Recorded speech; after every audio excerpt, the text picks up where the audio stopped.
कि मुझे आज पांवटा साहब में आजादी के अमृत महोत्सव पर हो रहे कार्यक्रम में 75 स्थानों पर जो कार्यक्रम हो रहा है उसमें से आज मुझे भी शिरकत करने का मौका मिला, भाग लेने का मौका मिला और इसकी शुरुआत मैंने पांवटा साहब से की है। आप सब लोगों ने जिस गर्मजोशी से स्वागत किया है, आपका हार्दिक अभिनंदन है, स्वागत है। मैं जब पांवटा साहब आता हूं तो हमेशा गुरु के दर्शन गुरुद्वारे जाकर के हमेशा किया करता। आज भी मैंने पांवटा साहब के यात्रा की शुरुआत गुरु ग्रंथ साहब जी को मत्था टेक करके वहां से हमने प्रारंभ किया। ये ऐतिहासिक नगरी जहां गुरु गोविंद सिंह जी ने अपने जीवन के 4.5 साल लगाए, जहां उनके बड़े साहबजादे का जन्म हुआ, जहां से उन्होंने एक लड़ाई भी लड़ी और उन्होंने धर्म की रक्षा के लिए अपने आप को न्यौछावर किया। ऐसे पवित्र स्थान पर जहां गुरु गोविंद सिंह जी ने जीवन के 4.5 साल बिताए हो, ऐसे स्थान पर आने का मुझे सौभाग्य मिला है। मैं ऐसी पवित्र धरती को सबसे पहले नमन करता हूं और आशीर्वाद लेता हूं। यह वीरों की भूमि भी है, ये तपस्वियों की भूमि भी है, इसलिए मैं उन वीर स्वतंत्रता सेनानियों को भी याद करता हूं जिन्होंने आजादी की लड़ाई में अपना पूरा योगदान किया था। मित्रों, हमसे पूर्व वक्ता चाहे सुखराम जी हो, चाहे सुरेश चौधरी जी हो, चाहे जयराम ठाकुर जी हो, मैं देख रहा था कि सभी पूरी ताकत के साथ और छाती ठोक करके पूरी हिम्मत के साथ संवाद कर रहे थे और उस संवाद में हर एक को ये बताने की कोशिश कर रहा था कि हम कहां से चले थे और हम कहां पहुंचे हैं। हमने ये विकास किया, वो विकास किया, उसका विकास किया, इस तरीके से विकास किया। ये विकास की हिम्मत के साथ लोगों के सामने रखने की ताकत अगर किसी में है तो वो भारतीय जनता पार्टी में है। इस बात को हमको याद रखना। कभी आपने किसी कांग्रेसी नेता को सुना जो ये कहे कि मैंने ये किया? वो ये कह सकता है कि मैंने अपना घर बनाया, मैंने ये किया, मैंने चाचे को नौकरी लगाई, मैंने ताई को नौकरी लगाई, लेकिन जनता के लिए कुछ किया, ये कोई भी कांग्रेसी नेता छाती ठोक के नहीं कह सकता। ये कह सकता है तो भारतीय जनता पार्टी का कार्यकर्ता है। सुखराम जी बता रहे थे कि 90% आपकी भूमि को उन्होंने अपनी कंस्टिट्यूंसी में इरिगेटेड कर दिया। सुखराम जी बता रहे थे कि उन्होंने कोई गांव नहीं छोड़ा है जो सड़क से जुड़ा हो। वो बता रहे थे कि पीने का पानी हमने 100% पहुंचा दिया। वो बता रहे थे कि हमने इलेक्ट्रिसिटी 100% पहुंचा दी है, एक घर तक बिजली पहुंचाई है। इस बात को कहें, ये दावा करना जनता के बीच में, ये वही हिम्मत कर सकता है जो पसीना बहाता है और जमीन पर रह करके लोगों की सेवा करता है, तभी ये दावा कर सकता है। मित्रों, अभी जयराम जी चर्चा कर रहे थे। उस समय 2500 किलोमीटर की सड़कें थी, आज 39,000 किलोमीटर से ज्यादा की सड़कें। जयराम जी बता रहे थे कि किस तरीके से बिजली के लिए काम किया, इरिगेशन के लिए काम किया, शिक्षा के लिए काम किया। 7% होती थी शिक्षा, आज 80+ 83+%। ये उन्होंने 75 साल का ब्यौरा अपने सामने रखा। लेकिन जब हम अमृतकाल में प्रवेश कर रहे हैं तो यहां मैं देख रहा हूं कि ज्यादातर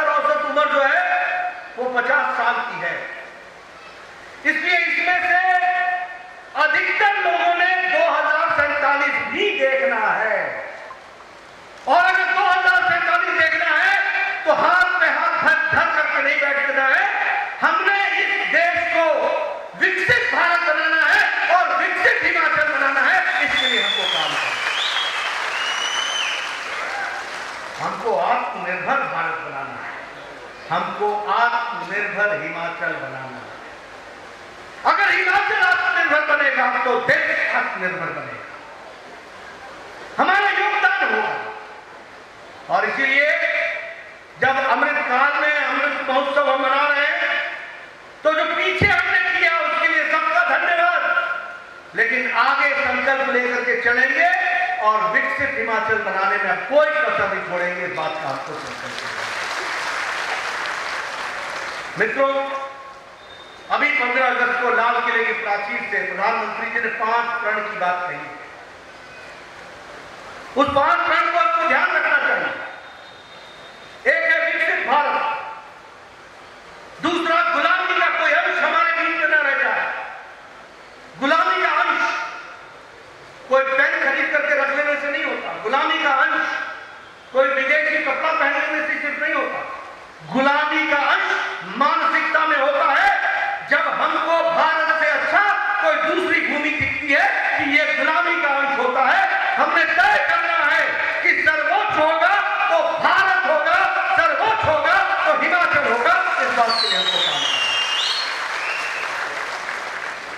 उसी तरीके से हमको अपनी विरासत का भी गर्व होना चाहिए। आज हम यहां आए, दुनिया के इतिहास में बताओ, गुरु गोविंद सिंह जी जैसा व्यक्तित्व जिसने 2 साहबजादे अपने देश के लिए कुर्बान कर दिए, धर्म के लिए कुर्बान कर दिए, कोई ऐसे इतिहास को भूल सकता है? इसलिए हमें अपनी विरासत को याद रखना है, हमें अपने पूर्वजों को याद रखना है, हमें अपनी देवी देवताओं को याद रखना है, हमें अपनी परंपराओं को याद रखना है और हमें अपनी संस्कृति को याद रखना है। और दुनिया में सबसे पुरानी संस्कृति है तो वो भारत की संस्कृति है। इस बात का हमको गौरव करना चाहिए और हमें एकता के साथ रहना है। लोग बांटने की कोशिश करेंगे, कोई धर्म के नाम पर, कोई मजहब के नाम पर, कोई ऊपर के नाम पर, कोई नीचे के नाम पर, कोई जात के नाम पर, कोई पात के नाम पर।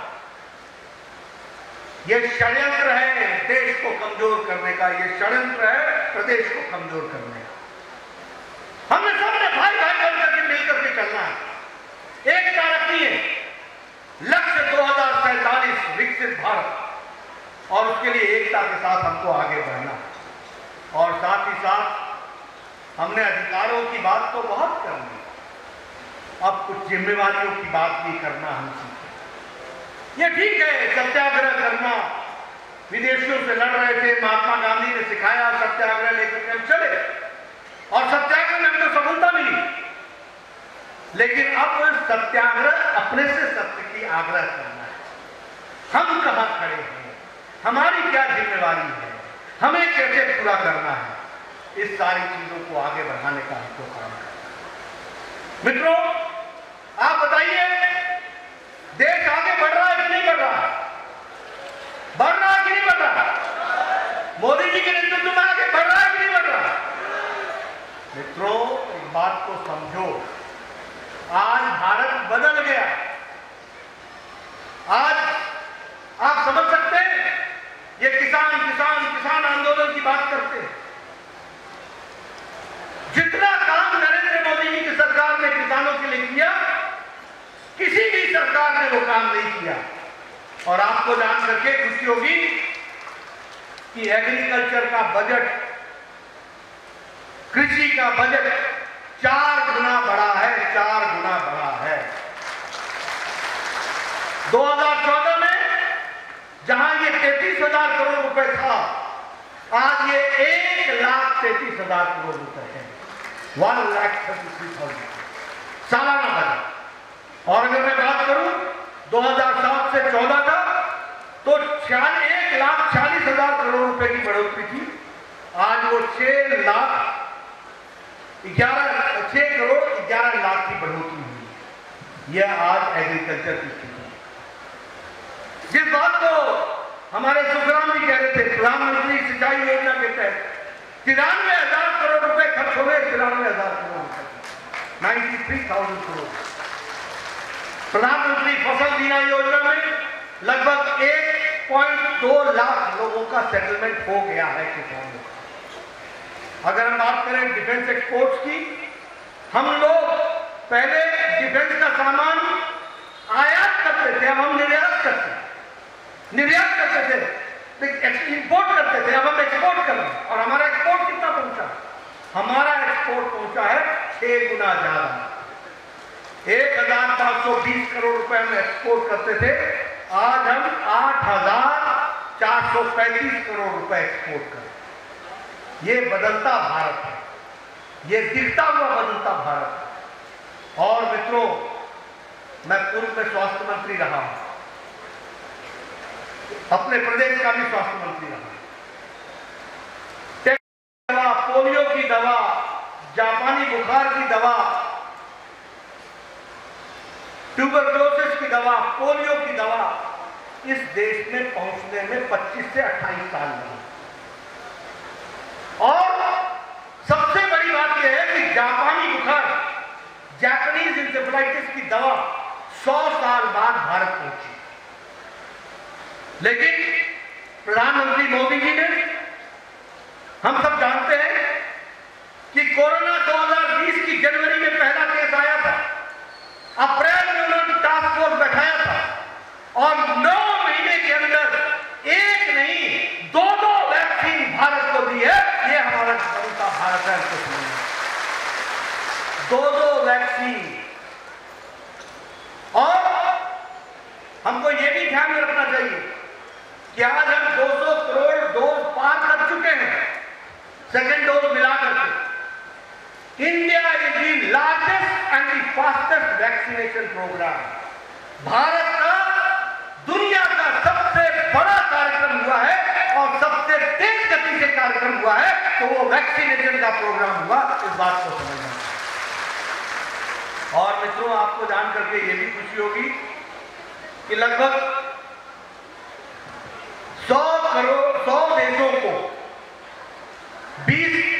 100 देशों को हम लोगों ने वैक्सीन दी है, जिसमें से 20 देशों को लगभग 25 करोड़ डोजेज मुफ्त में दिया है।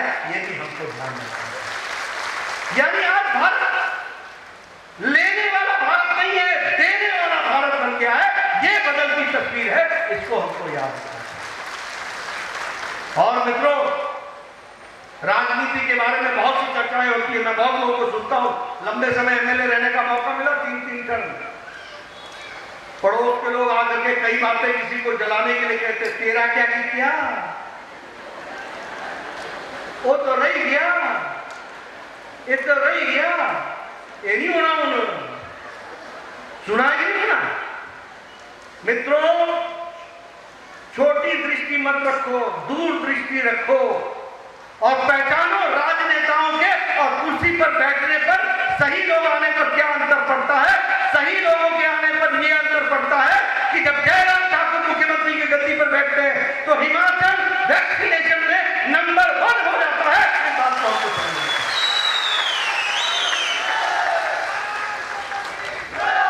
तो कोई पूछे तेरा क्या किया, तो बोलो एक ही क्या कर डाल। आज आपको कोई मास्क नहीं पहने और बड़े नजदीक बैठे हैं।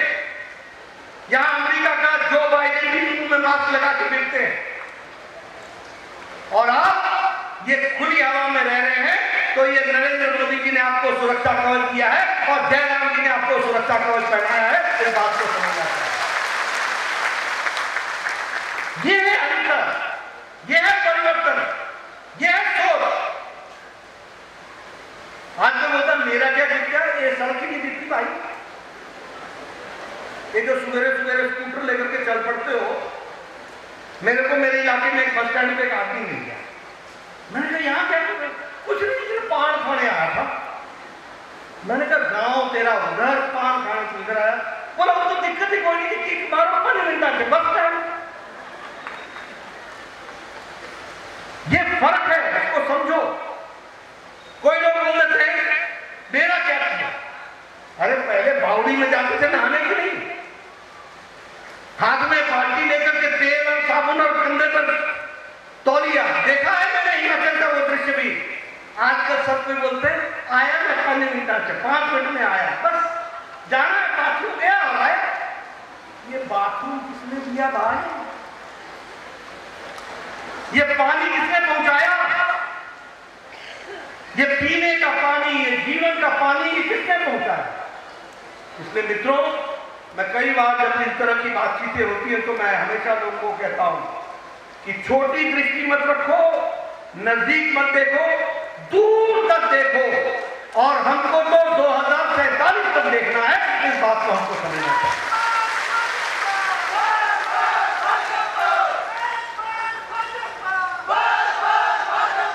अब मित्रों, मैं आपके सामने कुछ बातें कर। अब ये यूक्रेन में झगड़ा लड़ाई हुई, क्या अमेरिका के लोगों को वापस लाने के लिए अमेरिका ने कोई प्रयास किया? क्या यूरोप से कोई लोग वापस आए? क्या पाकिस्तान ने कोशिश करके अपने लोगों को वापस लाया? क्या बांग्लादेश के लोग वापस आए? लेकिन यहां हमारे नरेंद्र मोदी प्रधानमंत्री हैं, एक तरफ पुतिन से बात करते हैं और एक तरफ यूक्रेन के राष्ट्रपति से बात करते हैं, युद्ध का विराम कराते हैं और 23,000 बच्चों को शांति के साथ भारत वापस लाते हैं। ये परिवर्तन होता है।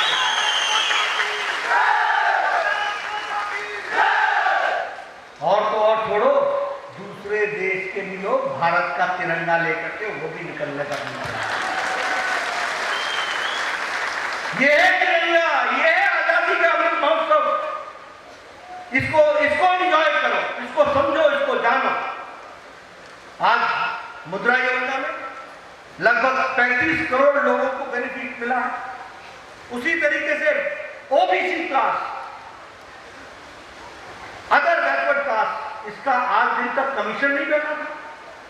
कांग्रेस के लोग हाथ पे हाथ धर के बैठे हुए, कोई कुछ नहीं करता था। उसको संवैधानिक दर्जा देने का काम किया तो वो भी नरेंद्र मोदी की सरकार ने किया। यह भी हमको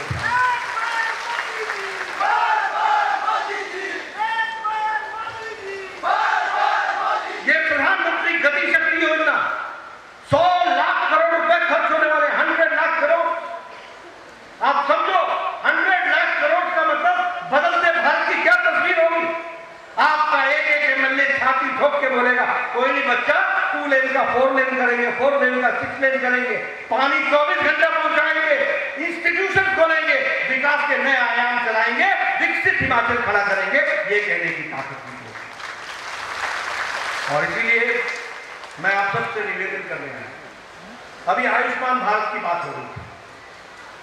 कभी किसी ने सोचा था कि 50 करोड़ की जनता को 5 लाख रुपए का हेल्थ कवर मिलेगा? मैं देश का स्वास्थ्य मंत्री था तो उस समय कहते थे यूनिवर्सल हेल्थ कवरेज। ये अंग्रेजी में कई नाम आ जाते हैं, उस पर लोग चर्चा करते हैं, यूनिवर्सल हेल्थ कवरेज। हमने कहा मोदी जी ने यूनिवर्सल हेल्थ कवरेज तो दे दिया। 130 करोड़ का देश, 50 करोड़ के लोग 5 लाख रुपए सालाना हेल्थ कवर लेकर के खड़े हैं। और कौन है वो? रिक्शा वाला, ठेला वाला, रेडी वाला, फेडी वाला, ऑटो वाला, टैक्सी ड्राइवर, रोड क्लीनर, बस क्लीनर, बस कंडक्टर, बाल काटने वाला, बार्बर, गंदगी से रैक पिकर, ऐसे लोगों को 5 लाख रुपए का हेल्थ कवर मोदी जी ने दिया है। और मुझे खुशी है कि जयराम जी ने डबल इंजन की सरकार रहते हुए इन्होंने भी हिमाचल हिमकेयर निकाल दिया और उस हिमाचल हिमकेयर में जो भी बचा था हिमाचल का सबको 5 लाख रुपए का हेल्थ कवर दे दिया। ये बात भी संभव। और अब मेरे को कोई बोले कि मेरा क्या किया, तो मैं उसको क्या बोलूंगा? मैं क्या बोलूंगा बताओ? अब कांग्रेस के लोग बोलते हैं कुछ नहीं हुआ, कुछ नहीं हुआ। मैंने कहा आप बेरोजगार हो गए, कैसे होगा?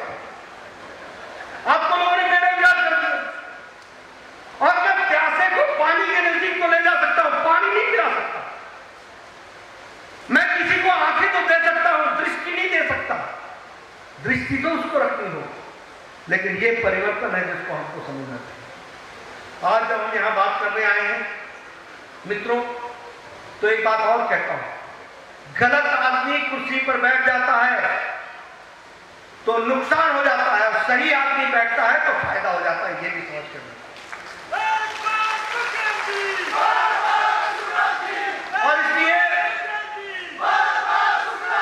और इसलिए मैं सब लोगों को कहता हूं कि आप हमेशा समझ करके विचार करो। ये एनकेपी सालवे थे, शायद 10वीं वित्त आयोग था या 11वीं वित्त आयोग था। हिमाचल प्रदेश का स्पेशल कैटेगरी स्टेट था और एनकेपी सालवे कांग्रेस के नेता थे और वो चेयरमैन थे। उन्होंने हिमाचल का स्पेशल कैटेगरी स्टेट वापस ले लिया। यह कांग्रेस की देन। क्या हुआ उसके कारण? उसके कारण यह हुआ कि पहले हमको 90% पैसा केंद्र खर्च करती थी, 10% हम करते हैं। जब से स्पेशल कैटेगरी स्टेट हटा, 60% केंद्र करने लगी और 40% हमको करना। किसी ने आवाज नहीं उठाई। शांता कुमार और प्रेम कुमार धूमल ने दिल्ली में आवाज उठाई, न्याय यात्रा के नाम पर हम लोगों ने अपनी बात को रखा, लेकिन दिल्ली दरबार में किसी ने नहीं सुना, कोई नहीं सुना। आजकल यहां बड़े कांग्रेसी चैंपियन बन के फिरे रहते हैं, इनका इतिहास बता रहा हूं आपको मैं। किसी ने नहीं सुना। और 2014 में जब आपने नरेंद्र मोदी जी को प्रधानमंत्री बनाया, वो हिमाचल को जानते थे, वो यहाँ के प्रभारी रहे थे। बिना बीजेपी के डिमांड के भी मोदी जी ने हिमाचल का स्पेशल कैटेगरी स्टेट बहाल कर दिया और 90-10 के रेशियो में फिर से हमारी विकास की कहानी आगे बढ़ गई। अटल जी आए, बताइए अटल जी ने इंडस्ट्रियल पैकेज दिया था कि नहीं दिया था? दिया था कि नहीं दिया था? ये बद्दी पौंटा साहब का इंडस्ट्रियल एरिया ये उनका बसाया हुआ है कि नहीं है? अटल जी आए, उन्होंने 10 साल के लिए इंडस्ट्रियल पैकेज दिया। मनमोहन सिंह आए, 7 साल बाद पैकेज खत्म कर। और क्या कहा खत्म करते हुए? ये कहा कि इससे आपको नुकसान हो रहा है, हरियाणा दुखी है, पंजाब चिंता कर रहा है, जम्मू कश्मीर इस बात को मान नहीं रहा है। ये दीगर बात है कि कांग्रेस न आज हिमाचल में है, न हरियाणा में है, न पंजाब में है, न जम्मू में है। टुकड़ा साफ हो गया, ये भी हमको ध्यान रखना। लेकिन ये उनकी करतूत रही है, ये उनका योगदान रहा है। अटल जी ने 2002 में रटांग टनल का शिलान्यास किया। बाद में हमारी सरकार चली गई 2004 में। 2004 से लेकर 2014 में 10 साल के अंदर अटल टनल में जो 10 किलोमीटर का टनल बनना था, वो 1 किलोमीटर 300 मीटर तक, 1.3 किलोमीटर तक ही बन करके रुक गई। किसी ने नहीं पूछा। मुझे याद है उन्होंने मनाली आए थे अंतिम बार, उन्होंने मुझसे पूछा था कि क्या हो रहा है अटल टनल का। मैंने कहा काम बहुत धीरे धीरे चल रहा है। उन्होंने कहा था वो शिलान्यास मेरे दिल पर पत्थर है। और उनकी बात को, सपना को साकार किया मोदी जी ने। 6 साल के अंदर अटल टनल बनाई है और आज वो डिफेंस का सबसे बड़ा रास्ता बन गया है। इस बात को भी हमको समझना है। इसलिए मित्रों, विकास की मैं नई कहानियों के बारे में आपसे चर्चा करता हूं। आज मैं यहां पर आया हूं। जब मैं छात्र था तो सुना करता था रेणुका डैम। गौर से सुनिएगा, जब मैं छात्र था तो मैं सुना करता था रेणुका डैम। फिर क्या कहते थे? कभी हरियाणा नहीं मानता, कभी दिल्ली नहीं मानती, कभी वो नहीं मानता, कभी ये नहीं मानता। आज हम गौरव के साथ कह सकते हैं कि अटल जी के नेतृत्व में और जयराम जी के योगदान से 7,000 करोड़ रुपए का ये जो डैम है, इस डैम का काम जो है वो शुरू हुआ है और 40 मेगावाट ये देगा। इसको हमको समझना। अब मेरे से कोई पूछे मेरा क्या किया तो मैं क्या बोलूंगा भैया? मैं पौंटा साहब की धरती पर खड़ा हूं, यमुना बगल से बह रही है और ये बांध बनने वाला है, 7,000 करोड़ रुपए खर्च होने वाले हैं, 45 मेगावाट बिजली पैदा होगी, हिमाचल सेल्फ सफिशिएंट होगा, हिमाचल की आर्थिक स्थिति बढ़ेगी, हिमाचल को रॉयल्टी दिलाई है, उससे पैसा अर्जित होगा इस सारी बातों को हमको समझना चाहिए। मित्रों, मैं बहुत से योजनाएं आपको गिना सकता हूँ। स्वच्छ भारत में टॉयलेट्स का बनना। अब हिमाचल में अगर हम बात करें तो लगभग 1,72,000 हिमाचल में इज्जत घर बने। 1,72,000 छोटा काम नहीं है। हर औरत को ये इज्जत घर का याद रखना एक बात, ये महिलाओं का सशक्तिकरण का सबसे बड़ा माध्यम है। महिलाओं की इज्जत के लिए सबसे बड़ी चीज है, ये सबसे बड़ा देन है। 21वीं शताब्दी में हम पहुंच गए और दैनिक नित्यक्रम के लिए हमारी बहनों को खेतों में जाना पड़े। आज उनको इससे आजादी दिलाई है तो नरेंद्र मोदी ने दिलाई है, और हिमाचल में 1,72,000 इस तरीके के इज्जत घर बना करके इस काम को पूरा किया है। उसी तरीके से अगर हम बात करें एलईडी बल्ब की तो लगभग 86 लाख एलईडी बल्ब यहाँ हिमाचल प्रदेश में दिए गए। अगर मैं डबल इंजन की बात करूं तो स्मोक फ्री स्टेट का बनना, यह भी अपने आप में हम लोगों को एक बहुत ही सुकून देता है, ताकत देता है कि इस कार्यक्रम के माध्यम से हम आज स्मोकलेस स्टेट, ये जो हिमाचल है ये फर्स्ट स्मोक फ्री स्टेट है। धुआं रहित प्रदेश हिमाचल प्रदेश पहला प्रदेश है जिसका आप गौरव कर सकते हैं। ये भी हमको ध्यान में रखना चाहिए। और इसके लिए मैं एक बात और कहूँगा, जहाँ उज्ज्वला योजना बनी वहीं जयराम जी ने स्वनिधि योजना बनाई और लगभग 3,24,000 बहनों को सिलेंडर दे करके अब यहाँ पर कोई भी बगैर चूल्हा नहीं है, ये हम लोगों ने तैयार किया है। प्रधानमंत्री ग्राम सड़क योजना की चर्चा हो रही थी। 10,225 किलोमीटर की लागत से 5,000 करोड़ रुपए खर्च हो करके ये 10,225 किलोमीटर की प्रधानमंत्री ग्राम सड़क योजना बन रही है। कोविड के दौरान 500 करोड़ रुपए का रिलीफ पैकेज दिया गया। आपके हर एक हॉस्पिटल को ऑक्सीजन के पीएसए प्लांट के साथ युक्त किया गया और उसी तरीके से विदेश अपने इंडस्ट्री को डेवलप करने के लिए लगभग 23,000 करोड़ रुपए का एमओयू साइन हुआ हाइडल में और 15,000 करोड़ रुपए का एमओयू साइन हुआ हमारे टूरिज्म में, और उसमें भी तीव्र गति से काम चल रहा है। इस बात को हमको ध्यान में रखना चाहिए। आज यहाँ मैं आया हूँ, हेल्थ इंफ्रास्ट्रक्चर की बात जरूर करूंगा। बदलता भारत कैसा है? आज हिमाचल में बिलासपुर में 1,300 करोड़ रुपए की लागत से all India institute of medical sciences बन रहा है। मैं नहीं कहता कि कोई वहां जाए, सब सुख स्वस्थ रहे, सुखी रहे, अपने घर में रहे, लेकिन कभी बिलासपुर घूमते हुए जाने का मौका मिला है तो आपने देखना कि पीजीआई से बड़ा all India institute of medical sciences वहां हिमाचल में बनकर के तैयार हुआ है। इस बात को ध्यान रखें। आज नाहन का मेडिकल कॉलेज, भाई एक परमार मेडिकल कॉलेज 300 करोड़ की लागत से बनकर के तैयार हुआ। आज मैं जाकर के देखने वाला, कभी कोई सोच सकता था नाहन में मेडिकल कॉलेज? यहाँ डिग्री कॉलेज को तो पोस्ट ग्रेजुएट कॉलेज बनाते बनाते पसीने छूट गए। और मुझसे ज्यादा कौन जाता है जो छात्र नेता पूरे 6 साल यहाँ हिमाचल में रहा, तो हमने वो भी दिन देखे। इसलिए मित्रों, हेल्थ की बात करें, कोई भी बात करें तो हर दृष्टि से इस बात को बढ़ाने का हम लोगों ने काम किया। आज रोपवे की बात की, मुझे खुशी है कि लगभग रोपवे में 57.1 किलोमीटर के रोपवे 32,000 करोड़ रुपए से 7 प्रोजेक्टों में बन रहे हैं। मैं 7 की चर्चा नहीं करूंगा, लेकिन आपसे एक रोपवे की जरूर चर्चा करूंगा। शिरकुल महादेव टेम्पल से लेकर चूड़धार तक 8 किलोमीटर का ये रोपवे बन रहा है और 250 करोड़ रुपए इस पे खर्च होने वाले हैं। इस बात को भी हमको ध्यान में रखना चाहिए। इसी तरीके से यहां पर all Indian institute of management बन रहा है। मित्रों, मैं आप सबसे कहूंगा, आप सब पढ़े लिखे, IIM Indian institute of management, इसको आप वेबसाइट पे जाकर के पढ़ो। ये देश की सबसे बड़ी इंस्टीट्यूट है और आज आपके पौंडा साहब में खुल रही है, 300 करोड़ रुपए की लागत से खुल रही है।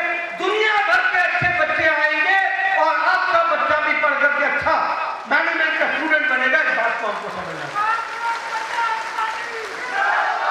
इसलिए मित्रों, बहुत सी कहानियां मैं आपसे कह सकता हूं, बहुत सी बातें मैं आपको बता सकता हूं, लेकिन दो तीन बातें मैं जरूर कहना चाहता हूं। एक बात, मैं जब यहां आया हूं तो सुखराम से मेरा पुराना रिश्ता है। सुखराम जी 1998 में मैं विपक्ष का नेता होता, भारतीय जनता पार्टी के विधानसभा में विपक्ष का नेता था, विधायक ग्रुप का नेता था। और पोंडा साहब ने फतेह सिंह जी के बाद नया कैंडिडेट कौन हो सकता है, इसको सिलेक्ट करने के लिए मुझे भेजा गया। मुझे पता नहीं सुखराम को याद है कि नहीं। और मैंने नाहन के रेस्ट हाउस में दिन भर बैठ के लगभग 500 लोगों से मुलाकात की। और उस समय ये जेई होकर के आए थे, नौकरी छोड़कर। तो मैंने सुखराम को कहा कि तूने नौकरी क्यों छोड़ दी? तो ये कहने लगा कि नहीं, मेरा मन नहीं लगा, मैंने तो सेवा ही करनी है। मैंने कहा पक्की बात है कि सेवा करनी है? मैंने कहा हार गया? बोला हार नहीं मानूंगा, फिर से लड़ूंगा, लेकिन मैं जरूर काम करूंगा। ये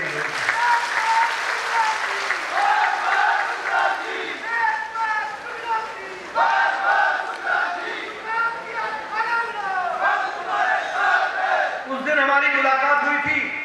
बाद में मैंने रिपोर्ट दी, मैंने कहा सुखराम को कैंडिडेट बनाना चाहिए। मुझे लगता है पूरे विश्वास के साथ कि वो फैसला मेरा उचित फैसला था, सही फैसला था, और वो नतीजा निकला। सुखराम जी जब आते हैं तो मैं हाथ मिलाते हैं तो मैं अपनी उंगलियां गिन लेता हूं, क्योंकि मालूम नहीं जाते जाते कौन सी उंगली चली जाए। आते हैं तो बोलते हैं बस थोड़ा थोड़ा, और जब वो थोड़ा थोड़ा करने लगते हैं तो यहां मंच पर आकर के बोलते हैं मैंने ये भी लिया, मैंने वो भी लिया, मैंने ये भी कर लिया, मैंने वो भी कर लिया।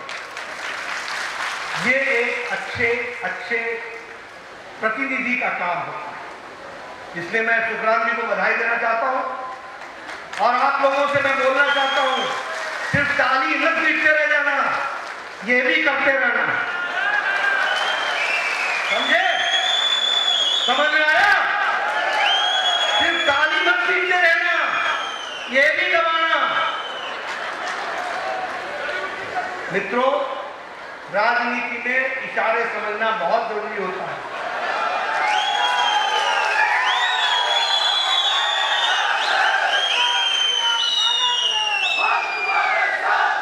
और जो इशारे न समझे तो मेरा दिल्ली से आना किस काम का रहेगा? तो आप इस बात को समझना चाहिए।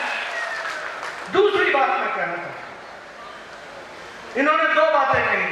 एक कहा फसल, देखिए कैसे कहा, फसल मारी गई, ये मैंने जयराम जी को कहा, मैं कहा जयराम जी इसका जो चिंता कीजिए हो जाएगा।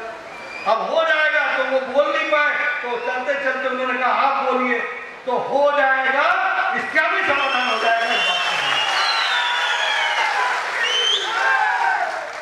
फिर दूसरी बात इन्होंने मेरे कान में बोली, वो जुडिशरी का,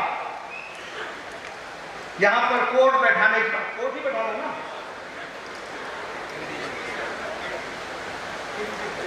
एडीजे कोर्ट, यही है ना, एडिशनल जुडिशियल मजिस्ट्रेट का कोर्ट बैठने की बात इन्होंने कही। मैंने जयराम जी से पूछा, जयराम जी ने कहा कर देंगे। जयराम जी की तरफ से मैं आपको यह आश्वासन देता हूं कि यहां कोर्ट खुल जाएगा।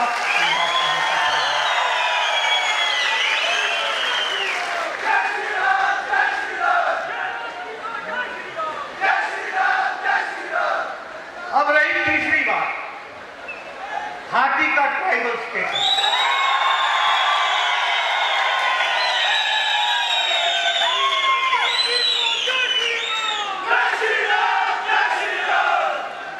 देखिए, सबसे पहली बात तो ये है कि ये हिम्मत करके डिमांड करने की ताकत है तो वो भारतीय जनता पार्टी में है। इसको हमको समझना, 50-60 साल गुजर गए, किसी में हिम्मत नहीं हुई। कांग्रेसी बोलते रहे ये नहीं करता, वो नहीं करता, करता, ये नहीं करता, वो नहीं करता। भारतीय जनता पार्टी में मुझे खुशी है कि हमारे सभी सिरमौर के नेता सुखराम जी, बलदेव जी, राजीव बिंदल जी, बलदेव तोमर जी, मीना जी, सब लोग मिल करके जयराम जी के नेतृत्व में मेरे पास आए थे। हम लोग गृह मंत्री जी से मिले थे, बाद में प्रधानमंत्री जी से मिले थे। सुरेश कश्यप जी हमारे प्रदेश के अध्यक्ष, सबसे आगे पार्टी का ट्राइबल, सब लोगों ने डिमांड।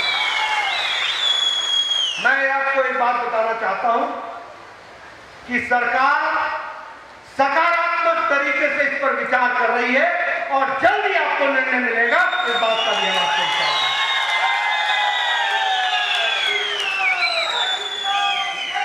इसलिए मित्रों, अगर विश्वास है तो लोगों का Bharatiya Janata party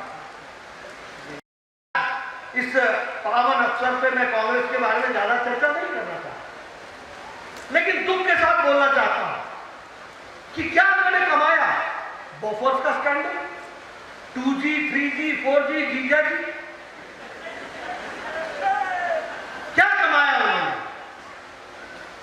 Augusta Westland का केस, सबमरीन का स्कैम, और देखो हिम्मत देखो इनकी कि देश के लिए फौज लड़ रही है, कोई एयर स्ट्राइक करती है, कोई सर्जिकल स्ट्राइक करती है, और कांग्रेसी प्रमाण मांगते हैं। ऐसे लोगों को नवंबर महीने में प्रमाण दे देना, ऐसे लोगों को नवंबर महीने में प्रमाण दे देना। समझ गए मेरा इशारा? समझ गए मित्रों? ये है विषय जिसको हमको समझना चाहिए। इसलिए मैं आपके सामने आपका ज्यादा समय नहीं लूंगा, सिर्फ आपसे ये निवेदन करने आया हूं, आप आगे बढ़िए, खुशहाल होइए। मुझे पता लगा है ये आज जाऊंगा सड़क से, ये हमारा नाहन तक की सड़क जो बनी है वहां से आगे नाहन से NH शिलाई वाली 707, उसका काम चल रहा है। यहाँ से देहरादून वाले पर काम चल रहा है। कोई सड़क ऐसी नहीं जिस पर काम नहीं चल रहा है। कहीं जाओ तो ऊपर से फ्लाईओवर या अंडरपास। ये परिवर्तित होता हुआ भारत दिख रहा है, ये परिवर्तित होता हुआ इलाका दिख रहा है। तो मित्रों, आपसे मैं एक ही निवेदन करने आया हूँ, और यहाँ मैं आयोजकों को एक बात और कहना चाहता हूँ कि मुझे यहाँ महिला शक्ति का सशक्तिकरण दिख रहा है, क्योंकि महिलाओं की संख्या पुरुषों से ज्यादा दिख रही है। ये भी मैं कहना चाहता हूं। और समाज के नेतृत्व में आपका विशेष योगदान है। आप सब लोग मिलकर के इस अमृत महोत्सव को मनाइए, आगे के इशारे को समझिए। इन्हीं शब्दों के साथ आप सबको मैं बहुत बहुत धन्यवाद देता हूं। इस गर्मी में आपने मेरे को सुना। इन्हीं शब्दों के साथ बहुत बहुत धन्यवाद। जय भारत, जय माता।